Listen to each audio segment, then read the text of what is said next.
neɗɗo ndaw ko hawni darnde ne yaha hakkillo famɗo o sikko mawni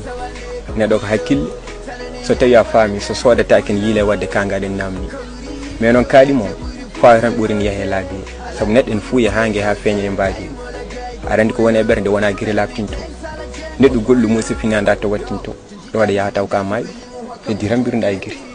nder majjum ñen fof ka goyɗo sabu e sabu maɗa itte birtoɗa neɗɗo calmina goɗɗa weddoma konngol jeeya yeeso ngo aljanna taw pofal ngu tar ko jeeyngol ay mo jahirɗa ko giɗuma on jirani ñama tewma to jara juuɗe koyɗe kala ɗo arane ƴewma ɗo noon tewma ne gasa taw ko bandi ideyma pari holla jikku seeɗan daro caggal ne deyma aɓe jinnama jamma ɓen gaɗan mbaɗa ko welanma ɓe goni himɓe ñalawma seeɗineji jamma jiya ɓerɗe beldani taw ene pijjane jalda jiya tikkodirɓe duuɓe gone galle yirane kalda ɓe mbiya aduna won koye gasde nden feeñe yimɓeɓe wortoɓe a laaɓa dutto neldir ɗum yimɓeɓe mo ganduɗa hanke hande waylo wonto goɗɗo dabreɗa tawa ko bande gilɗon ɗon kom famde neɗɗo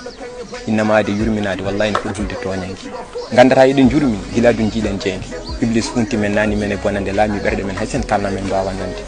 ɓe mbi kumpa ko niɓɓere laawol wonti beere sa anda namda e maya e majjere sa wuure kiram certa e moƴƴere sa andi gueɗe fof ko Allah jogui wadda e goto watti yittere ɓe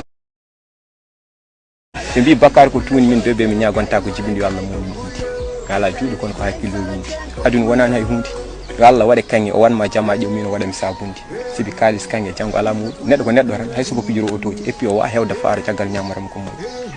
wassalam